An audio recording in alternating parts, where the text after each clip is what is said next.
absconded to, but that's okay. It's all right. But that works.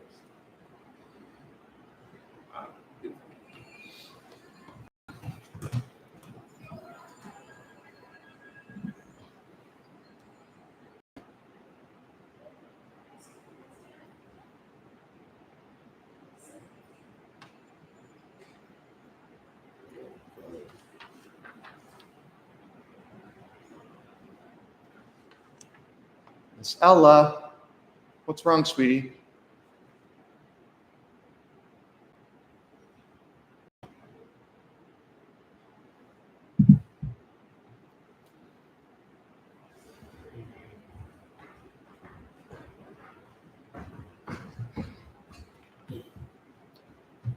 You're on camera.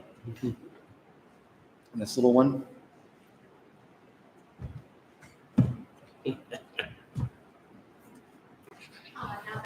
That's a picture, right? Mm-hmm. Oh, it was good while. Oh, you get there.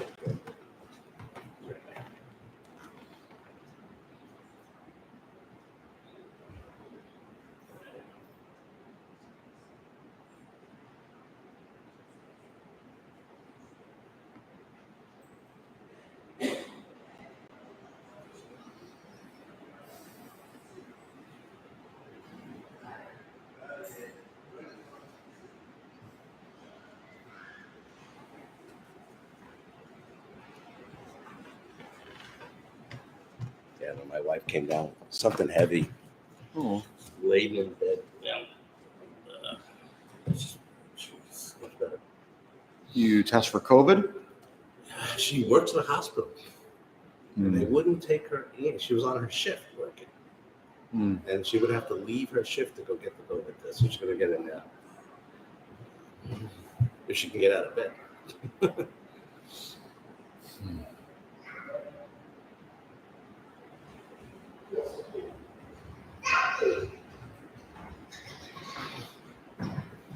That's my name.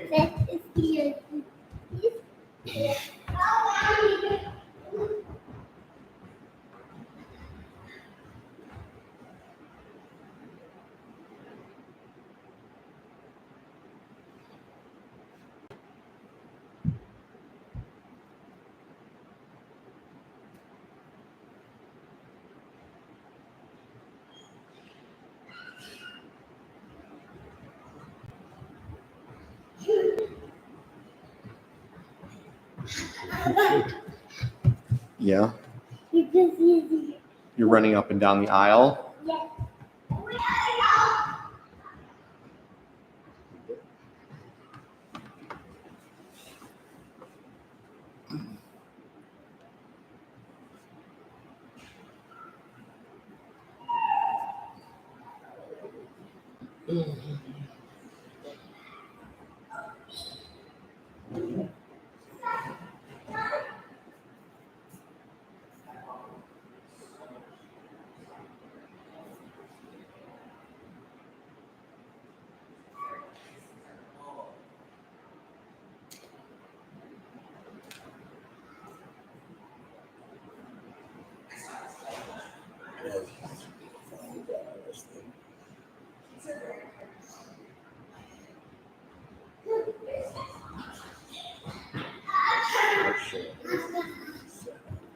Yes'm.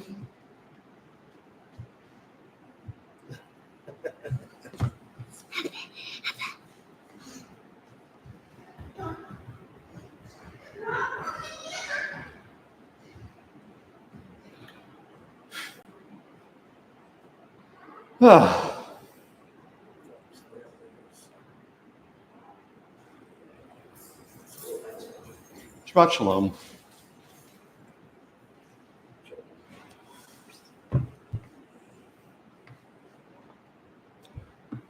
Where did Lou disappear to? What? Oh, okay. I was debating whether or not everyone's ready for us to start to do a little meditation before we start. or if we're a little too thin at the moment. Ella Bean. Ella Bean. You want to go on the beam up? Yes.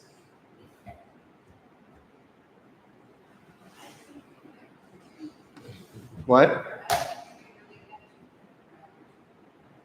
I said I can't hear you. I don't think the size of the crowd is whether or not you meditate. Fair enough. Fair enough. Okay.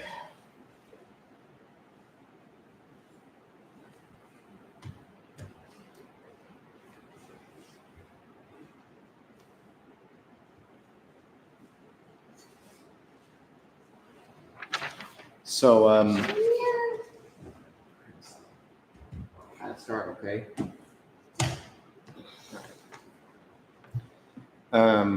So this morning we're going to do a meditation that I found from UCLA, their Mindful Awareness Research Center. And it's called a meditation for working with difficulties. This feels like an appropriate topic of a meditation for, since the last time we've done this all together.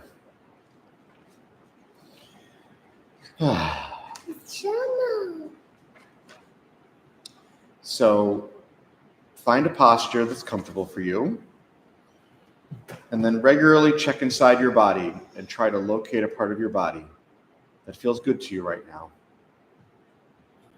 Pleasant, safe, at ease, or at least neutral. You can check out your hands or feet or legs, but let your attention go to this pleasant part of your body. Hands or feet or wherever you've chosen, and let your attention rest there. Feel it, sense it. Notice what those sensations are. Let your mind relax a bit.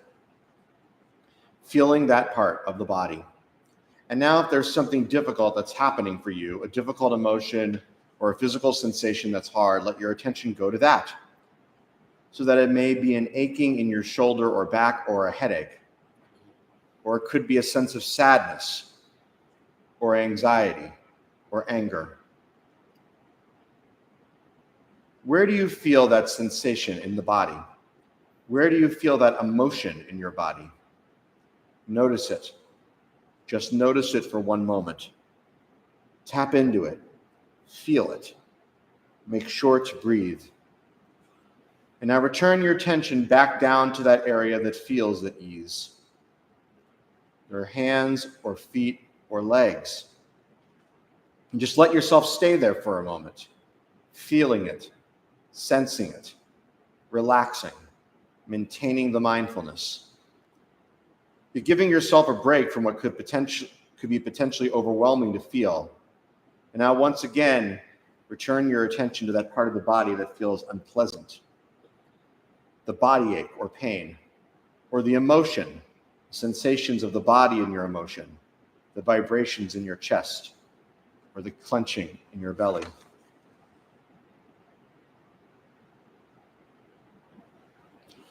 Or the tightness in your jaw.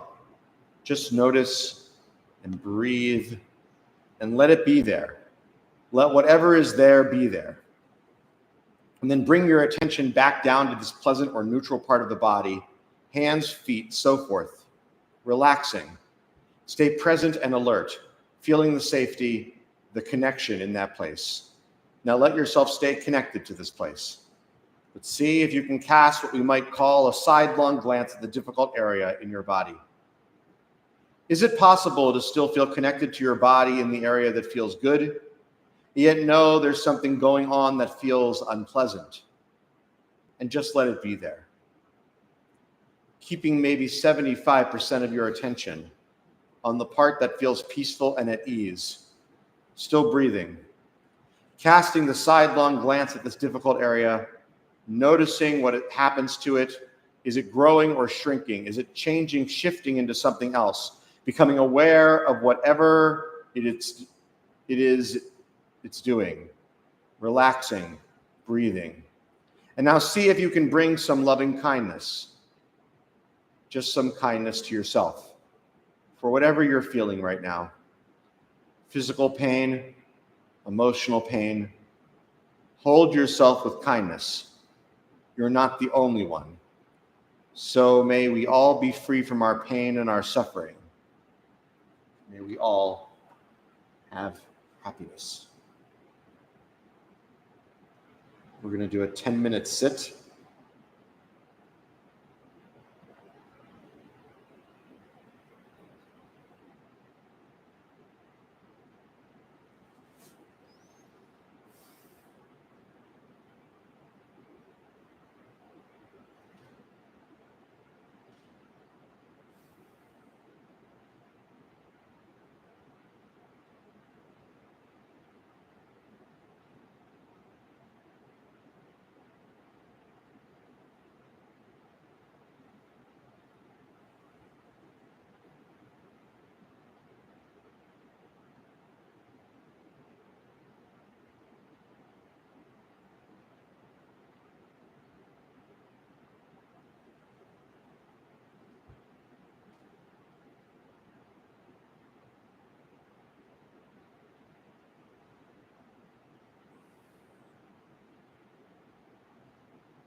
When you're ready, you can open your eyes.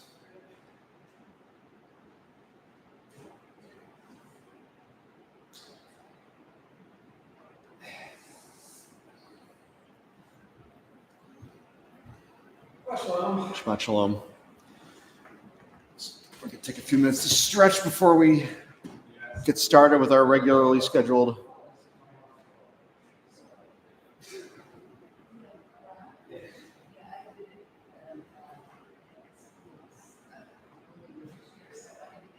I still do the practice, but like, I remember stuff with this from 25 years ago.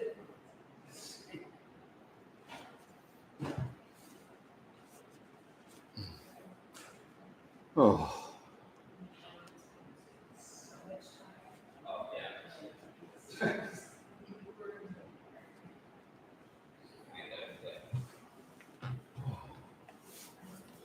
But it's weird that it starts during the first part of the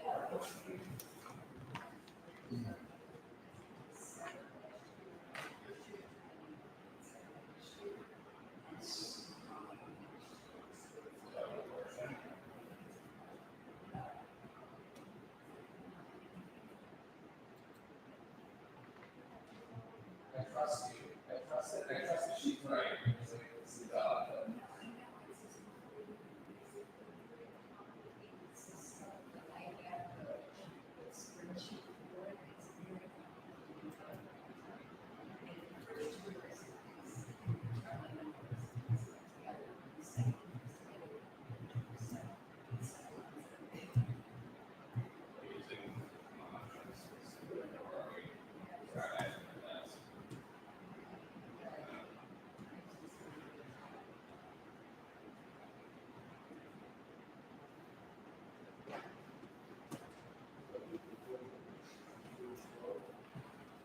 Reading slow every day. Yeah, very good. I figured it out. Just had to go back, not restart the screen, but reload the page. Once I reloaded the page, then it went right back to where it was supposed to be. Oh, okay. Ariel, I think we might have. I don't know. Oh, if we- yes, so, Brian. Nice to meet you, Brian. Shabbat shalom. Shabbat shalom, Brian.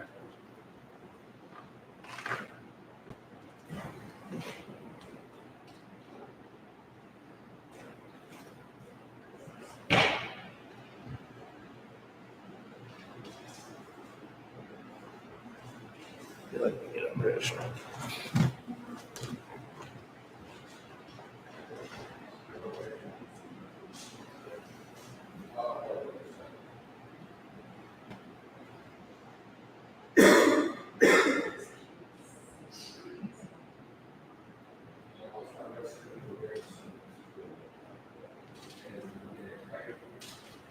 Right there.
I heard all about it. Oh, you did? Told you about it already. He said he got out there to talk twice.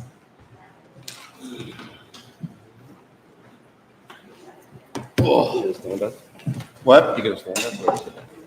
Well, I usually do the most of the open door Shabbat down here, so I'll be standing, yeah.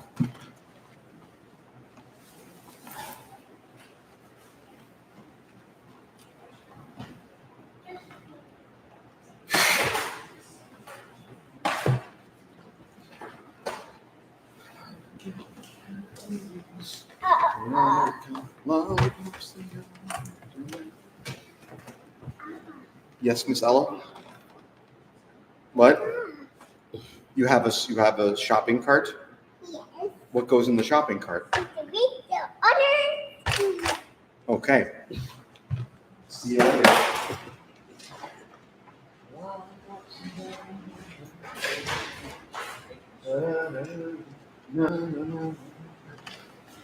Lollipops and gummy bears are good. They make me so happy. They made me so happy.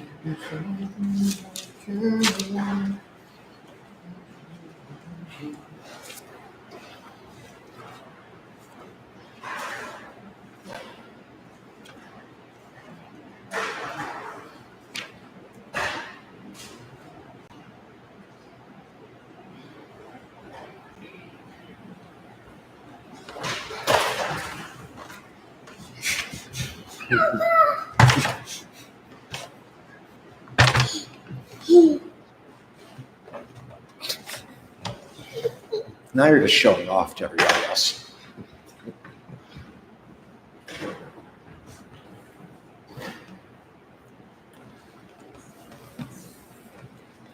right, so let's get started with our regular scheduled programming.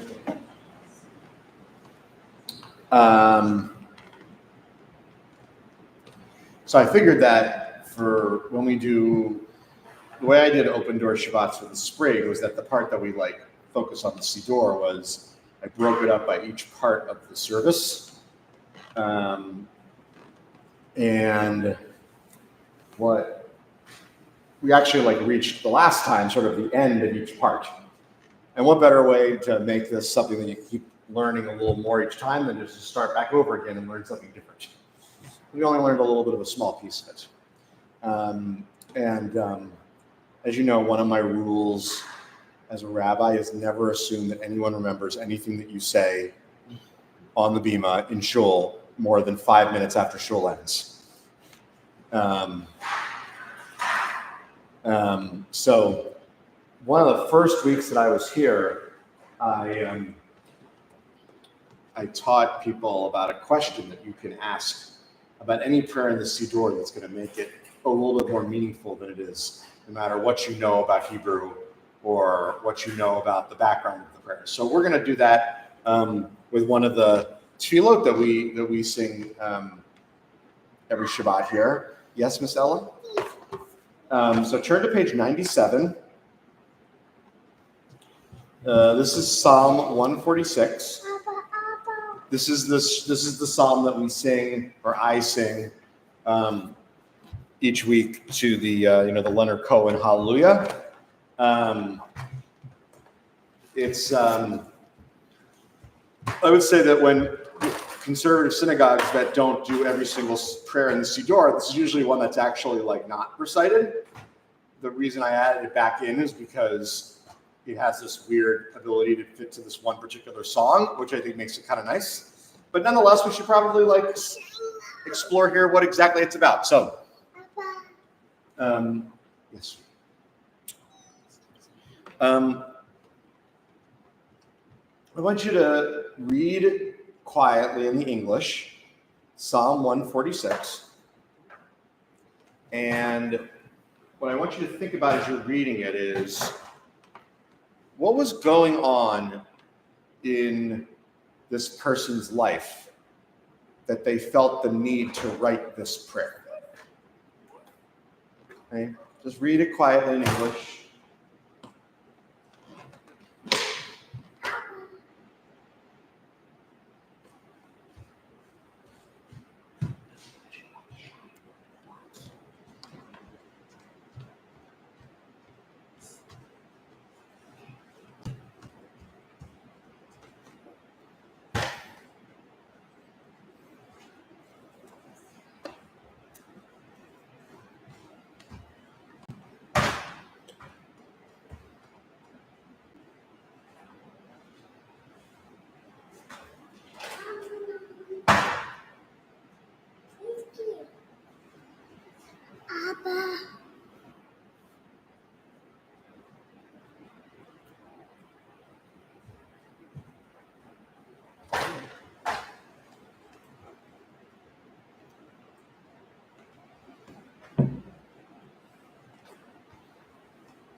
Let's bring you back for the question I was asking you. Remember, some people believe that all of these Psalms were wrote by King David. If you think that if you believe that, that's totally fine. Even if that were true, if King David wrote all of them, then something was going on in his life that made him want to write this particular one, or it could be a different person. So what do you think was going on in the life of the person who wrote this prayer that made them feel the need to write this particular passage? Yeah, Kiwi. Speak up a little bit. Sorry, the air conditioning makes it a little harder. To me, it least kind of, I would say, imitation of An imitation? lamentation. Oh, a lamentation on those in power. Sorry, say more about that. Like, as it says, put your trust in the powerful and mortals who cannot save. The righteous hearts they return to dust, and that is the end of their great designs. It is calculating to me as someone who's not happy. Whenever the king or sort of. It seems like someone who's maybe a little bit dissatisfied about the people who are in charge or the options available. No human being has ever felt that way in 2024. Just leave it at that. Yeah, Lou?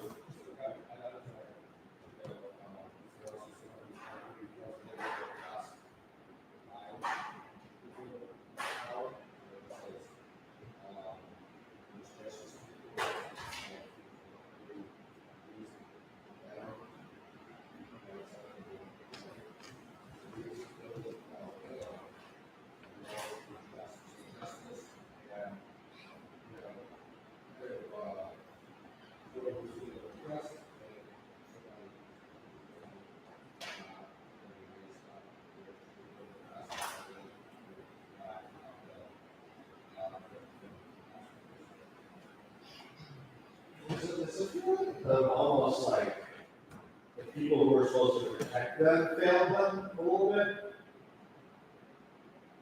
Like, you know, I thought that people were supposed to look out for each other, and instead they're not.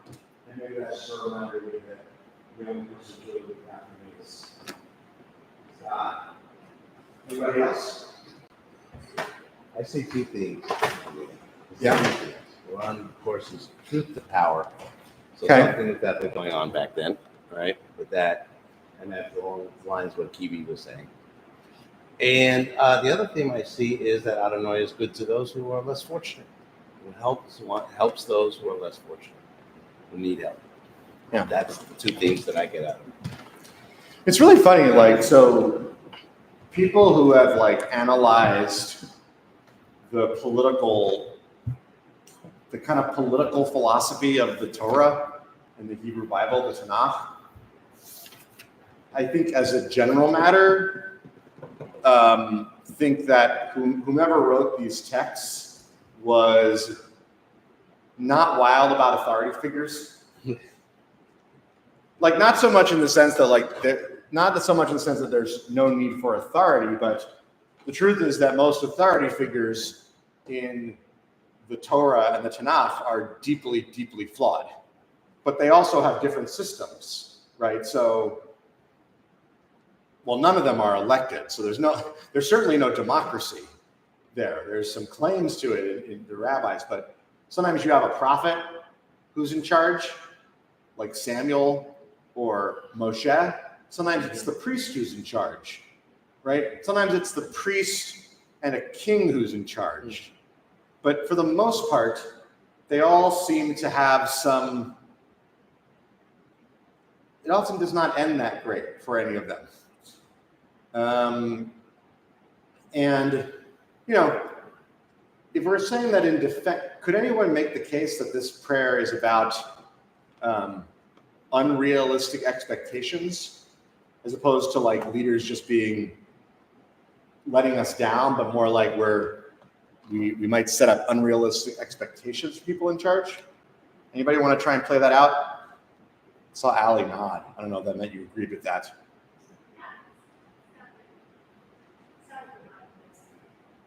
Yeah. Because there's a difference between disliking someone who's in charge and just being realistic about what one person's capable of doing.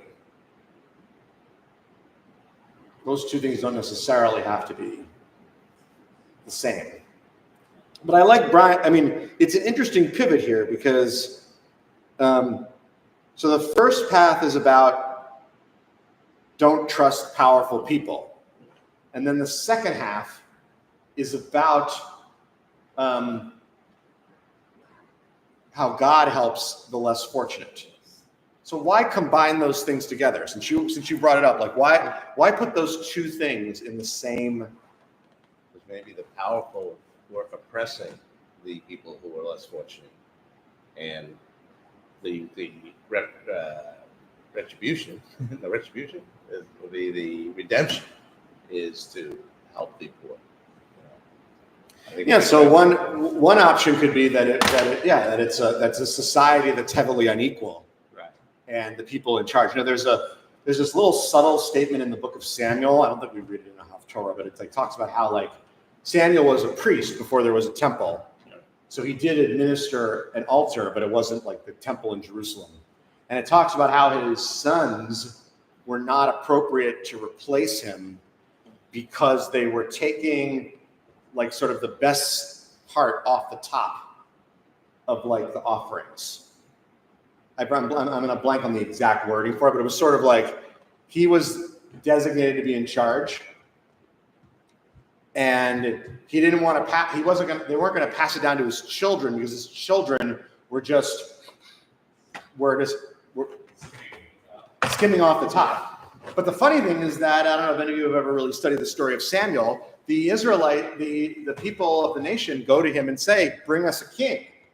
Does anybody remember what Samuel says to them when they say, "Bring us a king"? What?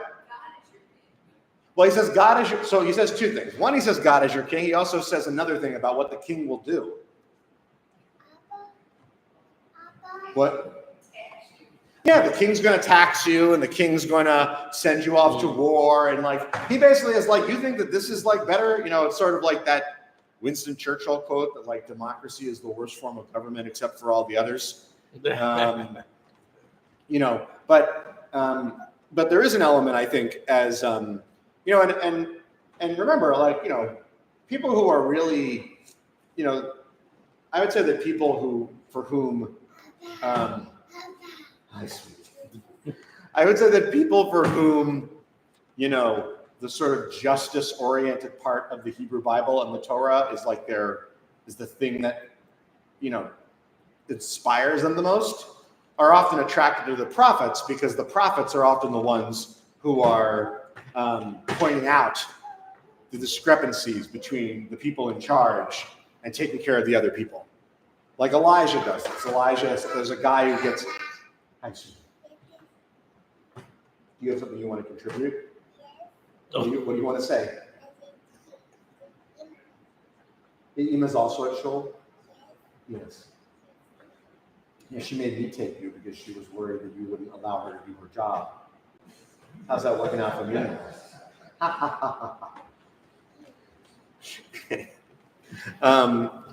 But so a lot of those prophets, a lot of the theme is basically saying to the people in charge, you're basically skimming off the top.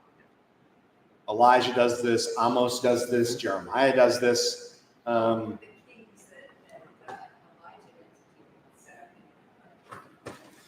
Right, but the funny thing though is that biblical scholars who look at the archaeology and sort of what information we can get beyond the text, some of them will point out that the stories of Elijah and some of those prophets up in the north of Israel, what we would now call the 10 lost tribes, were actually the ones prophesizing during periods of great wealth and fortune. It makes it sound when you read it it's everything is horrible, but actually some people were very prosperous and other ones weren't. And so it's an interesting juxtaposition, and it's important to know, look at the last two lines in the Hebrew of this psalm, okay? Yimloch Adonai leolam, Elohayek Sion l'dor vador, hallelujah. Adonai shall reign through all generations, your God Zion shall reign forever, hallelujah. Anyone know, where do we use that line from Psalms?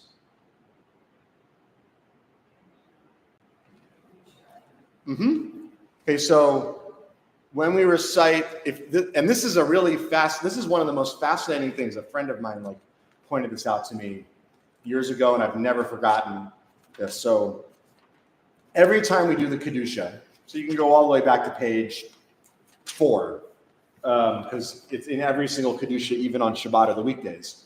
There are 3 bolded lines that the congregation all says together during the Kedusha, and it's also customary to do what as we're saying the lines? What do you see people do in shul when they say Kadosh, Kadosh, Kadosh, Adonai? Yeah, they basically get up on their tippy toes. Okay? Yes, Kiwi? Yes, but this is the interesting part. Okay, so the first line that we do it is the one that's most famous. Holy, holy, holy is the Lord. The whole world is filled with God's glory. That comes from a passage where one of the prophets is receiving a direct revelation from God, as close as they can get to being face to face. The second one, Baruch Shem Kavod, Adonai Mimkomo, same thing. So the first 2 ones are basically about a prophet being as close to God and the angels as they possibly can get. The third verse is from this psalm,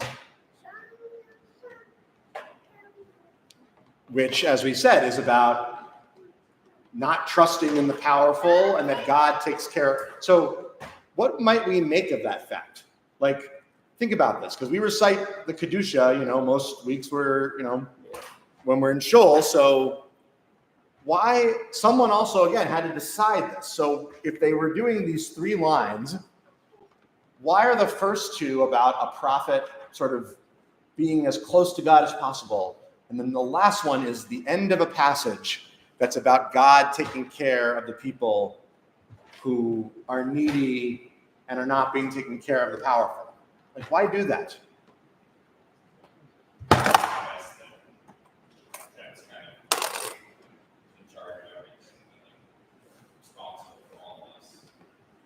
Okay, so one is that God's responsible for all of us. Absolutely. Absolutely. Anything else?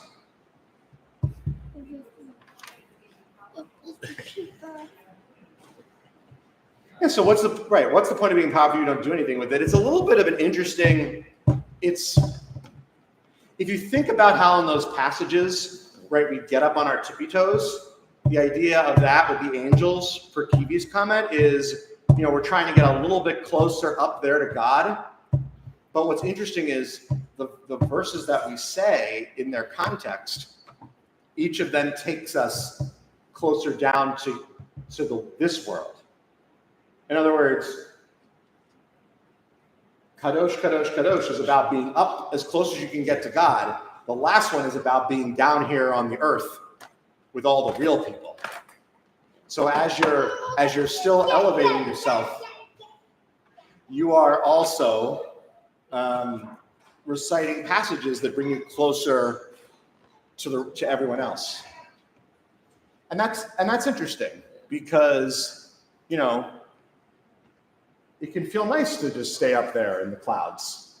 But apparently that's not what the people who wrote the Siddur wanted us to do. They wanted us to be up there, and then remember we have to go back down to each other.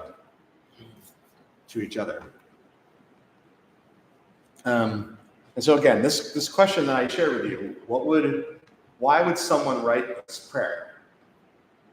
You can ask about any prayer in the Siddur, any prayer. And that's really important, because if you really take it seriously and you ask yourself that, all of a sudden you can find meaning in prayers you never thought you looked at that closely before. Because it forces you not to just recite them without really looking at them. Okay, what time is it? It is 10:48. We have 3, 6, 7. What, Susan?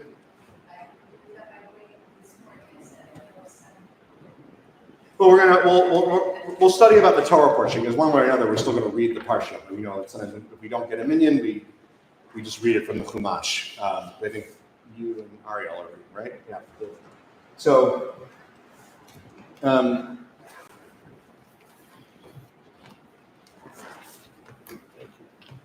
thought it would be interesting to focus on the less pleasant.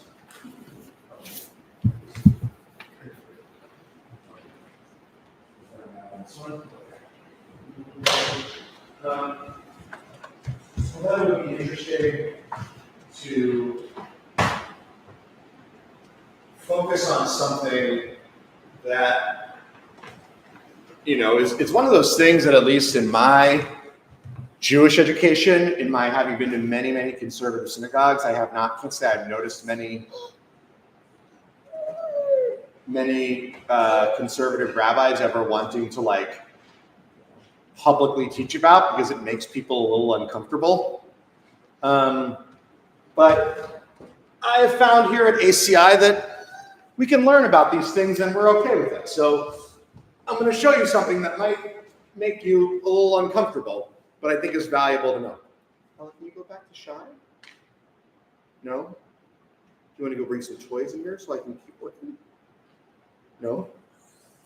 You don't want to let me work. Well, I guess that's mixed. That's true. Fair enough. So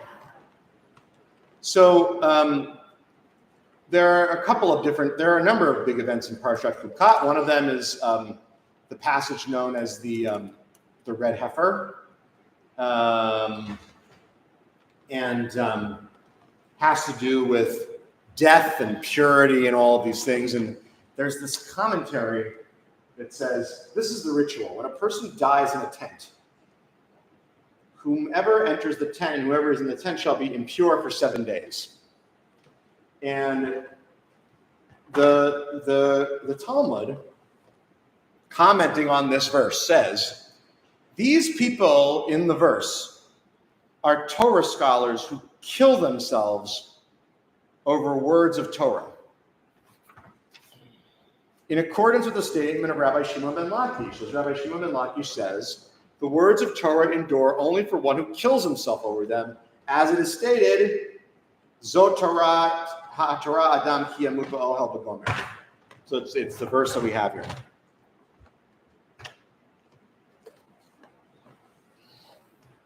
So when we read something, and I want to be clear, like this is a pretty literal translation. So it's not like I'm finessing it in some way for you. It says, Elu Talmidei Hachamim Shemitin Atzman. They kill themselves over the words of Torah. What do we think are possible meanings of saying that someone kills themselves over words of Torah?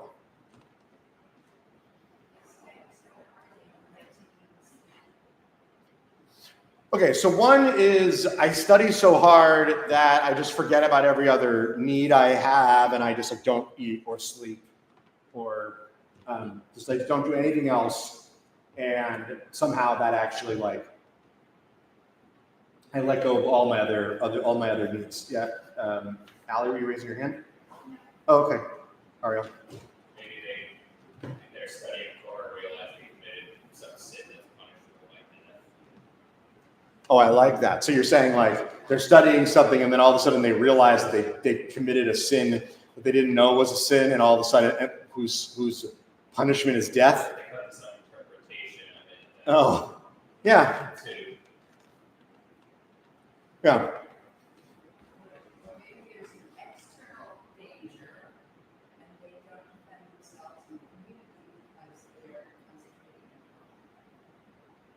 Say that one more time, Susan. So there's an external danger or internal. There's a danger and they're not defending themselves in the community because they're staying. I feel like it's Oh, so you're using, oh, I got it. So you're using this as like an interpretation of the stuff about sort of Haredi Jews being in the draft, and is this, and you're saying this would justify that or not justify that? it says this is, they're not just for themselves. Oh, so this would be against that view, that you shouldn't do that. Got it. Yeah. I had never thought about it in terms of that particular issue. Or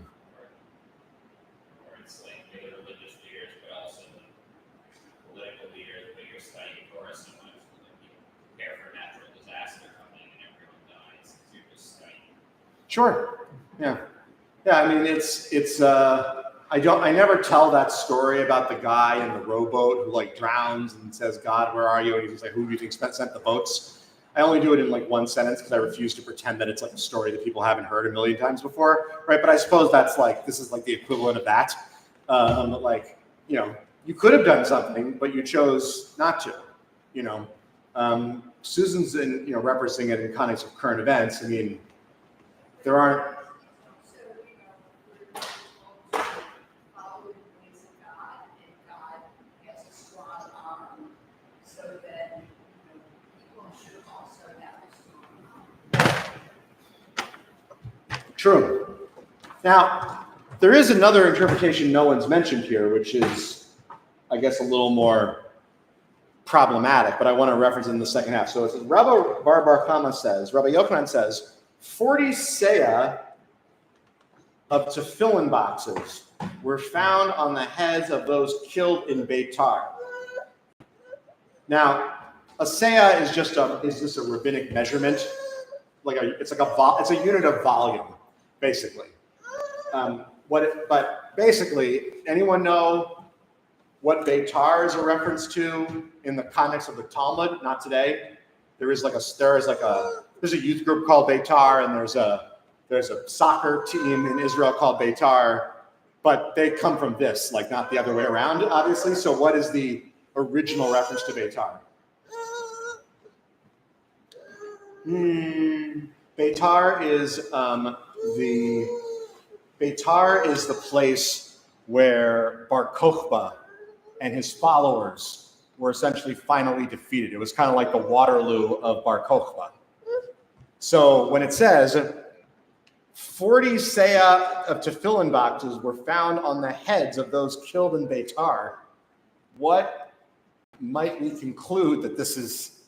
Like, describe the scene for me that's happening in this little part of the text. Yes, Kiwi? They martyr themselves. Sorry, what? They martyr themselves. All right, so one possibility is they were told, don't wear your tefillin, and they were killed. It is possible, and it's not that common, but you can find it in certain places. It is possible that people at this time wore tefillin all day long. Like there is some evidence that the early rabbinic interpretation of, the talit and tefillin about, when you lie down, when you rise up, when you're on your home and on your way, means you should just wear it all day long. Occasionally, if you go to certain parts of like Israel that are like on the more religious side, you might see someone like at 4 o'clock in the afternoon still wearing their tefillin. It's not like that common, but it is like sort of the interpretation, like maybe they were just wearing them while they were fighting. Another possibility is, take them off or I'll kill you. And it's funny because if that's true, which is also possible, then it means that, that is not what becomes the rabbinic interpretation. The rabbinic interpretation is supposed to be that for the most part, you should choose life rather than dying for a mitzvah. So if someone were to tell me, I will shoot you in the head unless you take off your tefillin, you take off your tefillin. You do not You do not decide to martyr yourself over that. But it is possible that this is sort of like a literal thing. And I want to take it back to Susan's point here for a moment, because, you know, I'm not someone who's like overly sympathetic to Haredi ultra-Orthodox theology in Israel. So I would certainly be of the opinion that, you know, while you're, you know, let's use the current situation right now. Like, you know, Israel's been at war for 280 days approximately, and one of many problems they're facing right now is that they need more soldiers. Like, they have enough to fight, but it's only because some people are basically having to go back and serve in the reserves, but there are 20, 30,000 people who are of age to serve that are not, because they're in yeshiva studying. So one argument is that these people, while they're studying in yeshiva, people are dying because you're not willing to fight. If I were being fair to them, the leaders of that community would say the only reason that more people aren't dying is because they're studying Torah. That's the argument that they would make. Obviously, it's not really one that we're all that sympathetic to, I assume. I mean, we're very respectful here at ACI. I have a lot of different views about Israeli politics, but I don't get a sense that most of us are that in favor of Haredi Jews not serving in the army, no matter what you might think about other issues. But that is the argument that they would make. The argument they would make is, could you imagine how many more people would have died if we weren't studying Torah? You know,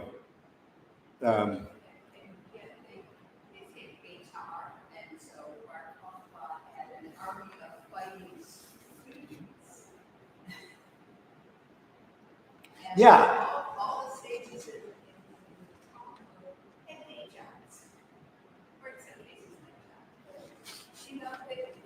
Yeah, I mean, right. So, listen, the rabbis are not a fan of Bar Kokhba, which I guess we can talk about at some other time. Like, so, you know, Bar Kokhba, for those who don't remember, is like this. It's this figure who sort of emerges after the destruction of the Second Temple, but before, quote unquote, the second exile takes place, and he's sort of like this military leader that's lifted up by Rabbi Akiva, and he's someone or attributed to Rabbi Akiva, and he's considered like, he's almost like a demigod. There are like coins that are made like with his face on them, but in the end he loses, like everybody else, and does a lot of damage. So the rabbis are not fans of Bar Kokhba. Can you go to Ella, go to Shai. He has milk for you. He has milk for you.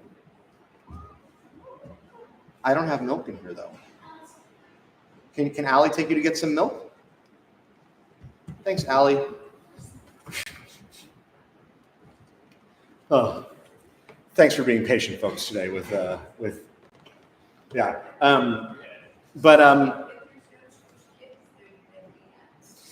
Fair enough. So, but yeah, what it's interesting is that, like, you know, the rabbis are in some ways have a lot of obsession with sort of the life-giving nature of Torah, or how life is taken away from Torah. One argument is, well, because they're not living, there's no temple anymore, they have to find something else to inspire them.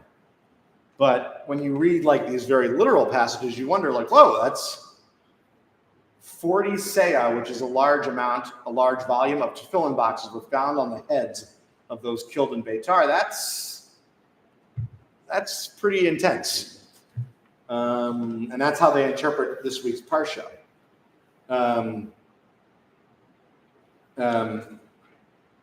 And go to the second page here, because It even goes to more problematic areas. So the Talmud, the Gemara cites what the sages taught in a Baraita. For the sins of vows, one's children's die. This is the statement of Rabbi Elazar, son of Rabbi Shimon. Rabbi Yehuda Nasi says, for the sin of dereliction in the study of Torah. In other words, in this passage, they say, your children die because people don't study Torah. Any reactions to this? Sorry?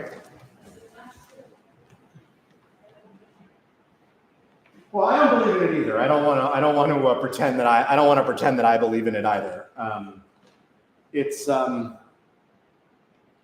It's one of these. It's also one of these strange things, being in sort of the context that we're in, because there are these passages where, in Jewish text, we are told people who don't do this will die for this reason. Okay, so for example, and this is not in our Siddur, but you would find it in like an Orthodox, Siddur. There is a passage on Friday night that is recited between Kabbalat Shabbat and Mariv that is called Bamei Madlikin. Bamei Madlikin is a series of rabbinic texts about how you light candles on Shabbat. But at the end of it, it includes a passage that says that there are 3 reasons that women die in childbirth, one of which is not lighting Shabbat candles. Like you can pull out an Orthodox Siddur, it's right there. There's 3 reasons, that's one of them. So on a literal level, like I read these things and it's like, I'm appalled by it, and I agree that it's like, in my opinion, it's like, it's not true. It's like it's self-evident that it's not true. But it's funny because, because the Torah is something that belongs to all of us, we either, like with a lot of things, we can either like run away from it and like just say that it's not true, or we have to figure out some way to like figure out why would someone say this, even if what they're saying may not be so factually correct. Yes.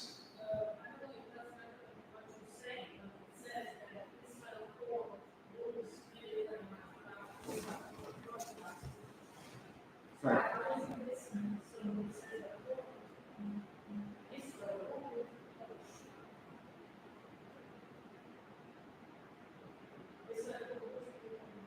Yes.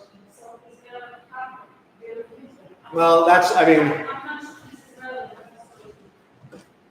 I would like to believe that it's going to happen. Like, it's not the first time the Supreme Court in Israel has like said something that Haredi Jews can't do, and then they just do it anyway. It's one of those weird things about democracies. Like, there are limitations on how much you can enforce what you say. So,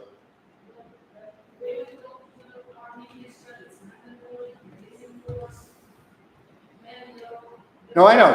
But going back to this thing, like the children die because people don't study Torah.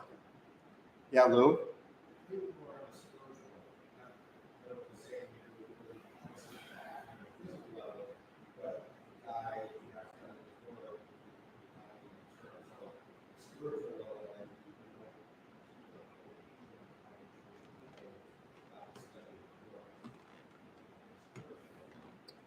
Orthodox Haredi are saying that they're writing that's one portion. They're literally saying. Yeah. They're not studying. Listen, to use a Yiddishism, like, the argument that they make is like totally fakachta, and I'm not like really that different, like, because the original exemption that was given by David Ben-Gurion was for elite Torah scholars, like the best of the best students. And by the way, for what it's worth, in Israel, there are, like, I had a student who I ran on a program in high school, like extremely gifted secular students are able to start college first and then go to the Army later, if they feel that that person learning things up front will benefit the Army later. So meaning like one of the student who I lost, his name was Shai also. Shai was like, wanted to be a doctor. So the way that it was set up is that he was able to like go to medical school and undergrad like at a super young age without going into the Army. It was conditional though that once he became a doctor, he was gonna have to serve, I think even longer in the Army, which is not that dissimilar to the United States. You can go to medical school to serve in the armed forces also, but the point was like, there actually are like rules for like brilliant secular people too. But that was for 400 people when Ben-Gurion did this, not hundreds of thousands of people. I think they estimate like 60,000 a year or something. 60,000 a year are not serving the shipping, but. Exceptional athletes, somewhat, that's such a small population. Yeah. Compared to, Yeah, exactly. So it was never meant to be. It was never meant to like keep you from doing anything else in the world. And there are places that are basically like,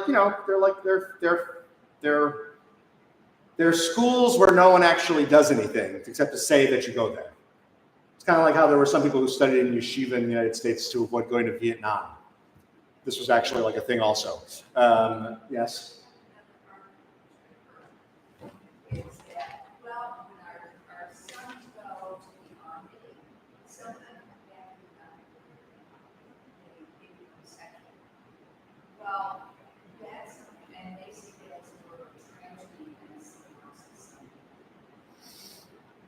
Yeah, so that is a concern, and I don't actually know what kind of evidence is out there one way or the other.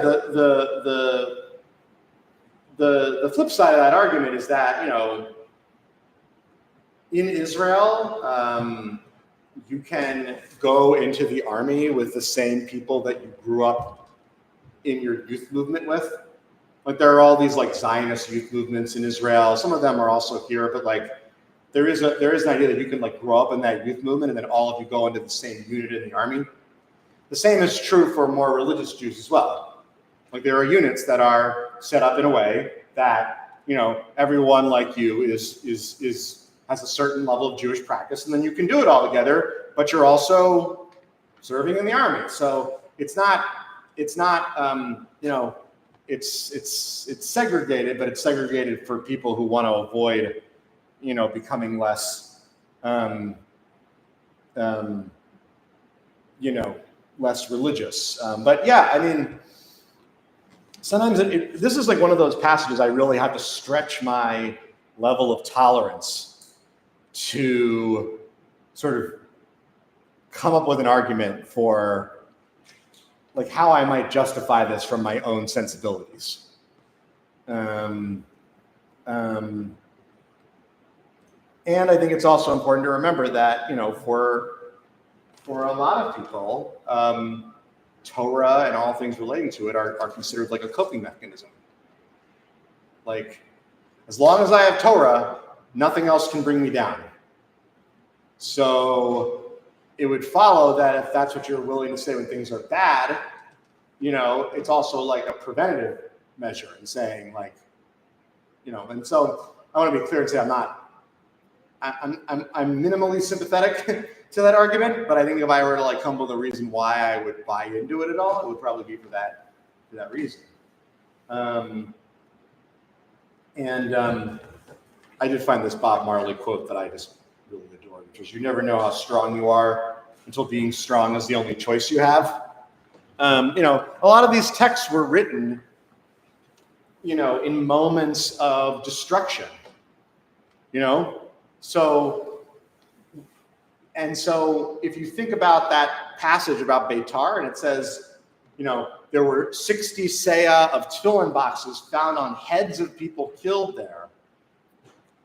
If I'm a rabbi writing a passage about this and I want to like honor these people's memory, I guess it's not that hard to imagine how I would then say, blessed are those who kill themselves over the study of Torah. They didn't die in vain. You do not like that at all. Or no, I can't No, tell. I was just gonna make a comment about our Oh, please. grandson recently had bar mitzvah 2 weeks ago or so. There was pictures of that. The son's getting married in Jewish world. Oh, I didn't know that. Okay. Where do they live?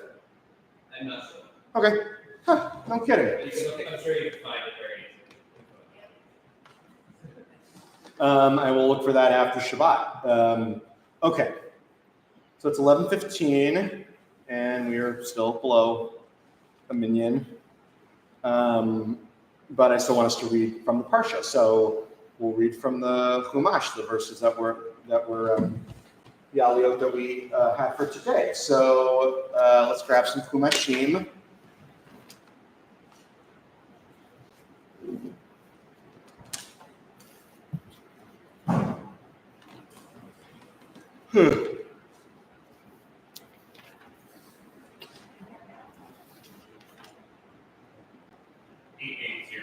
Yeah.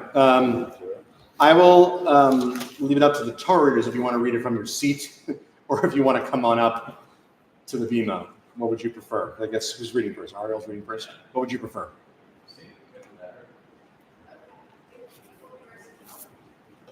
Come up. They can hear. How many people do we have? 3. 3? Okay. Oh, well, there's the online mics here. Yep, Yeah. Mike's here, and you're on camera. All right, so we're just going to recite the blessing for the study of Torah before we read. Baruch atah Adonai Eloheinu melech haolam, asher kidshanu b'mitzvotah v'tzivanu, la'asok b'divrei Torah. Starting on page 880, verse 1.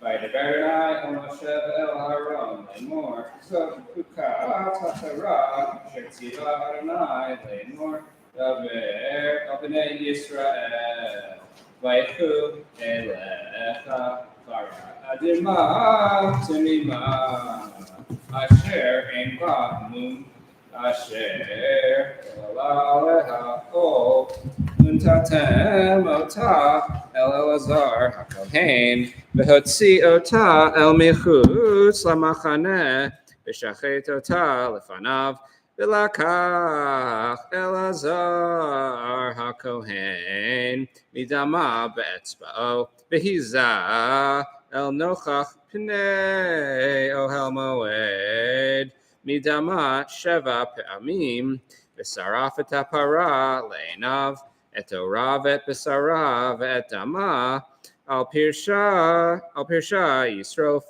v'lakach hakohen et orez, ve'ezov ushni tolat, v'hishlich el toch srefat hapara. Second aliyah.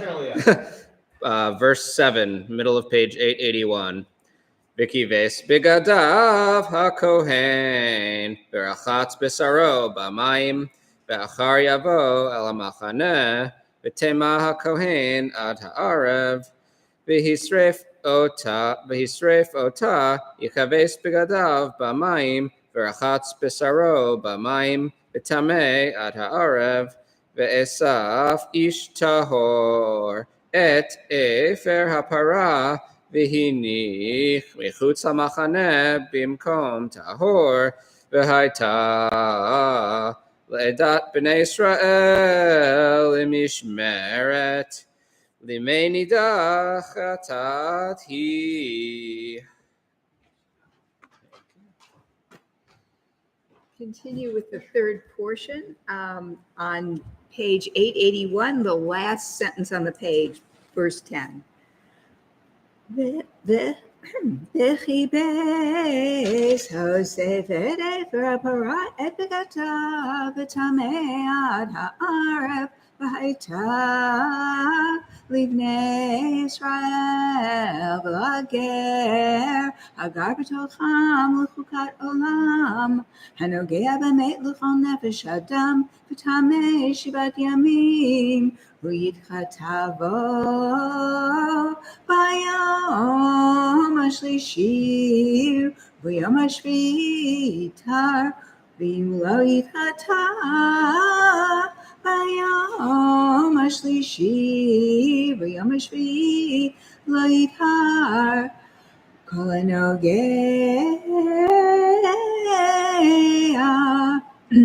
ומת בנפש האדם אשר ימות ולא יטהר. את משכן אדוני טימא ונכרתה הנפש ההיא מישראל כי מניתה לא זרק עליו טמא יהיה או טומאתו בו.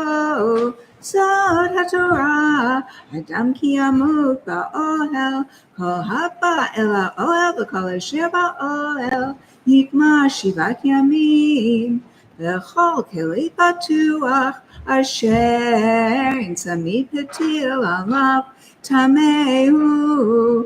וכל אשר ייגע על פני השדה וכל החרב או במת או בעצם אדם או בקבר יטמא 7 ימים.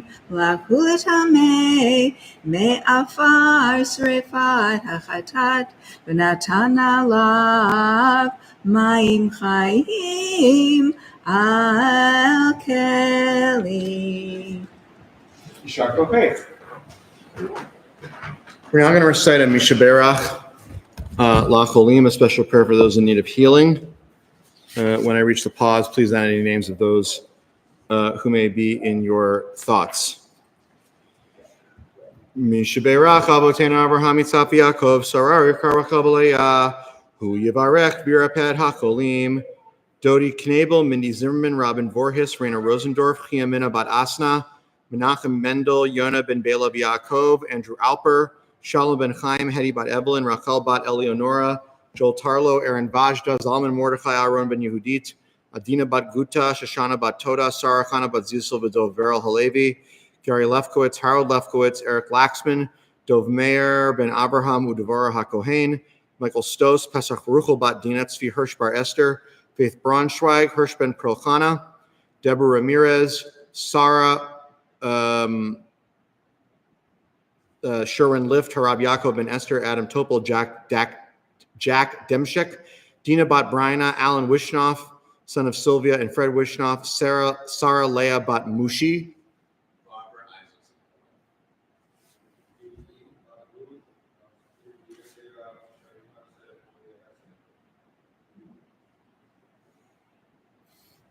Vekol acholim, Agadosh Baruch Hu Yimel Rachamim Aleihem, Lagazikam L'Rapotam Bishlach Lam Froshim Amina Shamayim, Refuah Denevash Refuah Aguf Shabbat Gimel Lizok, Ufor Kravalabo, Hashabbat Galav Izman Kariv, V'Nomar Amen. We are going to turn ahead in our Sidurim to page 148. We'll recite a prayer for our country. In the English, a prayer for the state of Israel on page 149 in the Hebrew, and then I will recite a prayer for the release of the remaining hostages in the Hebrew. Please rise. Our God and God of our ancestors, we ask your blessing for our country, for its government, for its leaders and advisors, and for all who exercise just and rightful authority. Teach them insights from your Torah that they may administer all affairs of state fairly, that peace and security, happiness and prosperity, justice and freedom may forever abide in our midst. Creator of all flesh, bless all the inhabitants of our country with your spirit. May citizens of all races and creeds forge a common bond in true harmony to banish hatred and bigotry and to safeguard the ideals and free institutions that are the pride and glory of our country. May this land under your providence be an influence for good throughout the world, uniting all people in peace and freedom. Help them fulfill the vision of your prophet. Nation shall not lift up sword against nation, neither shall they experience war anymore. And let us say, Amen. Page 149, Avinu Shabashamayim, Sor Yisrael v'go'alo, Barech et Medinat Yisrael, Reshit Smicha Keulatenu, Hagein alea be'evrat chastecha, Ufros alea sukat shlemecha, Ushlach orcha b'yamidcha l'rashat tzarea v'yawatzea, V'takneim be'etzat tova milfanecha, Chazek Ayidei Meginei Eretz Kodshenu, V'anchilei Meloheni Yeshua, V'ateret Nitachon Tatrem, v'natata shalom ba'aretz v'simchat olam leyoshveha v'nomar amen. We turn Misha Berach Avotena Abraham Yitzhak Yaakov Sarah Karakabalaya Hu Yivarech V'Yishmor B'Yin Sor Nederet Sagan Ali Yisrael Ushvuyav V'Kol Achenu Hanatzanim B'Tzara V'Shivya Ba'avor Shekal Hakal Gadosh Hazem Yitpalal Ba'avuram Hagadosh Baruch Hu Yimel Rechem Yimel Lehem V'Yotzem Mechoshech V'Salmavet Umos Rotem Yinatek Umsukotem Yinatek Yoshiem V'Shivem Eira Lechek Mishpachotehem Yodu Ladonai Chasto V'Niflotav Livnei Adam Vikuyam Berechem Mikra Shekatuv Uvdei Adonai Yushuvun Uvav Sion Brina V'Simchat Olam Al Rosham Sason V'Simcha Yasigu V'Nasu Yagod V'Anacha V'Nomar Amen. We remain standing for a few moments to recite the Amidah quietly, since we don't have a minyan, which can be found on page 123A or B. Please recite the Amidah in Hebrew or English, whichever language is most meaningful to you. And of course, this is also a perfect opportunity to offer your own personal prayers before God.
Ose shalom bimroma v'hu yaseh shalom aleinu ve'al kol Yisrael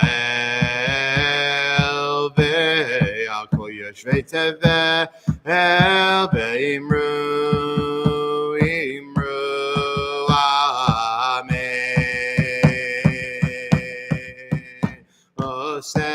Shalom bimromav, hu yaseh shalom aleinu ve'al kol Yisrael ve'al kol yoshvei tevel ve'imru amen.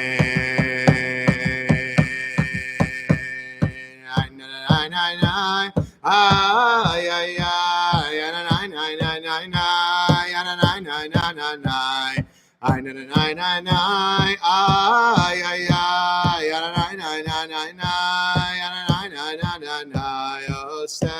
Shalom bimrama v'hu yaseh shalom aleinu ve'al kol Yisrael ve'al kol yoshvei tevel ve'imru amen. We turn ahead to page 182 for In Kelohenu. En Keloheinu, En Kadonenu, En Kemalkeinu, En Kemoshienu, Mi Keloheinu, Mi Kadonenu, Mi Kemalkeinu, Mi Kemoshienu, Nodel Eloheinu, Nodel Adonenu, Nodel Malkeinu, Nodel Moshienu, Baruch Eloheinu, Baruch Adonenu, Baruch Malkeinu, Baruch Moshienu, Atahu Eloheinu, Atahu Adonenu, Atahu Malkeinu, Atahu Moshienu, Atahu Shektiru Avodeinu Lefanecha Et Ketoret Hasamim En Keloheinu, En Kadonenu, En Kemalkeinu, En Kemoshienu. We rise and recite the Aleinu quietly on page 183.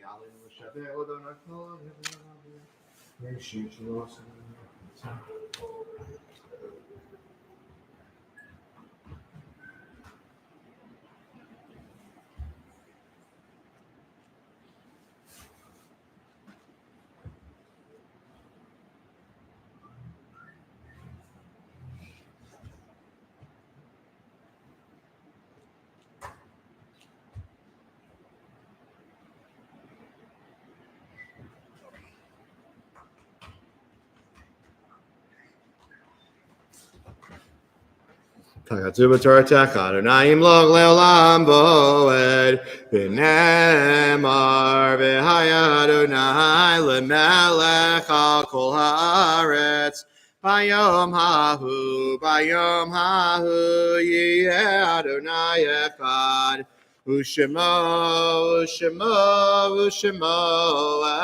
echad. May be seated. This week we observed the following yard sites here at ACI.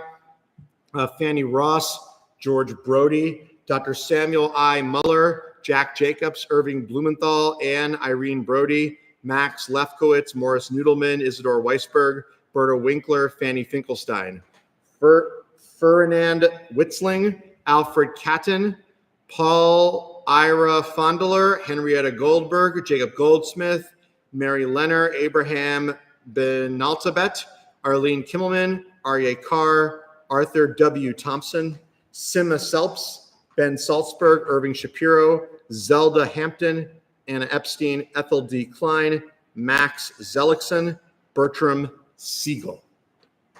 I assume I'll make just quick announcements for Shabbat. Be a reminder that we're on our summer schedule for ACI. So next Friday night, we are having a Kabbalat Shabbat. I'm being very deliberate, and I don't know if I want to call it a service per se, in Astoria Park at 6 o'clock. It is by the War Memorial on Shore Boulevard, which is the same place we did Tashlich this year. We'll find a way to gather. If you want to bring a chair, you're welcome to, but it will be some songs, a story for children, a summer treat, which I have yet to decide what that is, but something, presumably it will be kind of hot.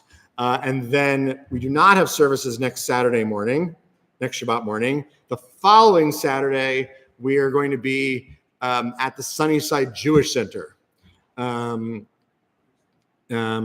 which we will make sure that is like that the address is well advertised in the Friday flyer. But the following 2 weeks, we are helping our friends at the Sunnyside Jewish Center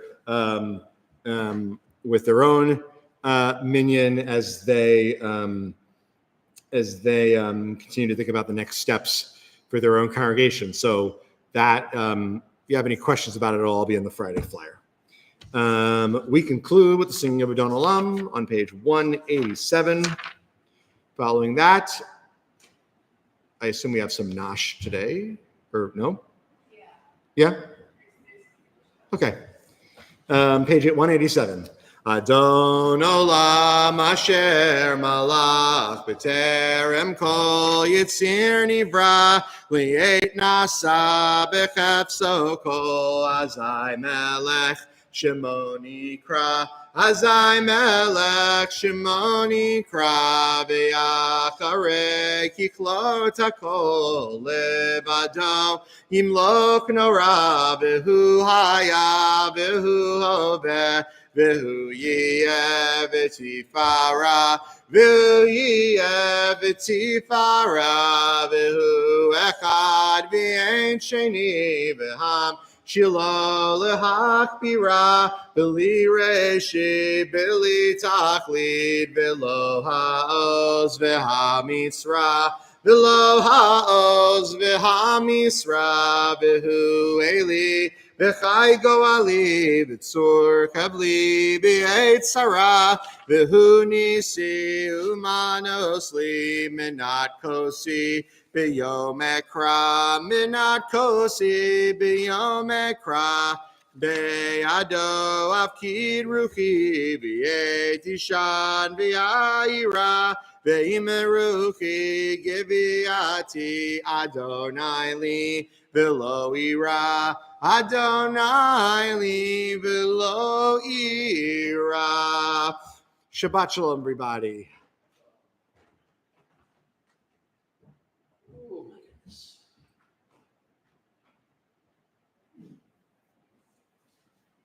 Ziggy Marley. All right, I know that. Okay. I think his son's name is Alpha. Oh. All right. Not sure if it was a case to make it Queens. That's an interesting question.